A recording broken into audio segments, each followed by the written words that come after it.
రెండవ కొరింథీయులకు రాసిన పత్రిక 5వ అధ్యాయము 21వ వచనము చదువుకుందాం.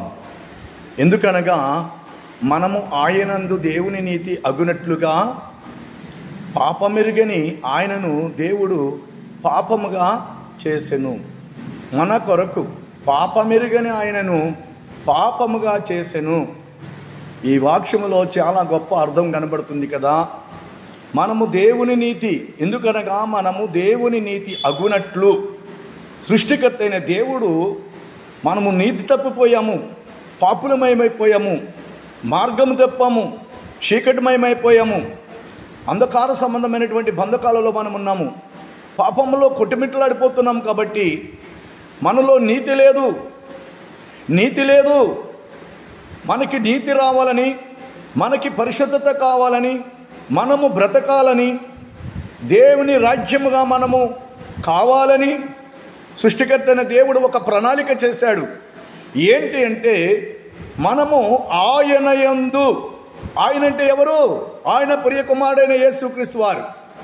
మనము ఆయన యందు దేవుని నీతి అగునట్లుగా మన కోసము పాపమెరుగని ఆయనను పాపముగా చేసెను. యేసు ప్రభులో పాపము లేదు.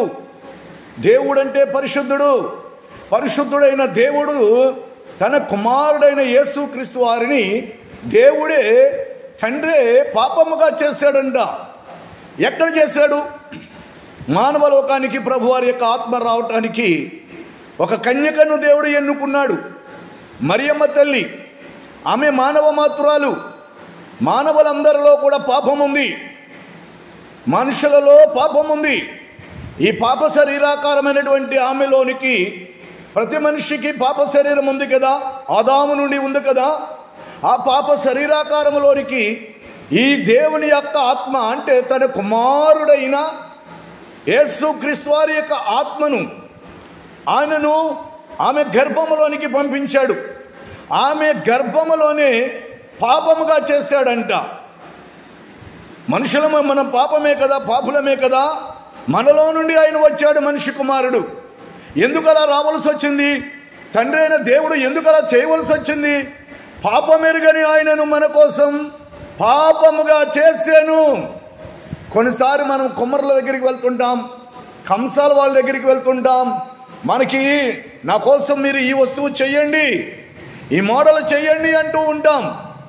అలాగే దేవుడైన యెహోవా మన కోసం, పాపులమైన మన కోసం అంటే చనిపోవటం కోసం, బలిదానం అవ్వటం కోసం, శ్రమపడటం కోసం, క్రయధనము చెల్లించడం కోసం మానవ రూపముగా రావాలి, మనిషిలాగా బాధపడాలి, మనసులాగా వేదన పడాలి, మనసులాగా బలిదానం అయిపోవాలి, రక్తము కార్చాలి, మహాశ్రమ అనుభవించాలి. అలా దేవుడు పాపముగా మారాలి. పాపముగా మారితేనే కానీ ఆయన ఎవరు ముట్టుకోలేరు. ఆయన మీదకి శిక్ష దండన రాదు, ఆయనకి మరణం ఉండదు. కాబట్టే పరిశుద్ధుడైన దేవుని కుమారుడైన యేసు ప్రభువారు పాపమెరుగని తన కుమారుని పాపులమైన మన కోసం ఆమె గర్భములో పాపముగా చేశాడంట. అలా పాపముగా చేసి పుట్టడం వలన, పాపము వలన వచ్చి జీతము మరణము. యేసు ప్రభువారు దేవుని కుమారుడు మన నిమిత్తం, మన మరణము నిమిత్తం, మన మరణములో నుండి జీవములోనికి వెళ్ళేటట్లు ఆయన మన నిమిత్తమే చనిపోవలసి వచ్చెను. హల్లెలూయా! చనిపోయి మరణమును జయించవలసి వచ్చెను. ఆయన దేవుడు కాబట్టి మరి ఈ రీతిగా చనిపోయినా కానీ మరలా యథాప్రకారంగా ఆయన సజీవుడై పునరుద్ధానుడై మరణమును ఓడించెను. ప్రభువు మన కొరకు ఎంత గొప్ప కార్యం చేశాడో చూసారా? తండ్రి అయిన దేవుడు, కొరింథీయులకు రాసిన పత్రిక 5:21 చదువుకోండి. మనము ఆయన దేవుని నీతి అగునట్లు మన కోసం పాపమెరుగని ఆయనను పాపముగా చేసెను. ఎవరి కోసం?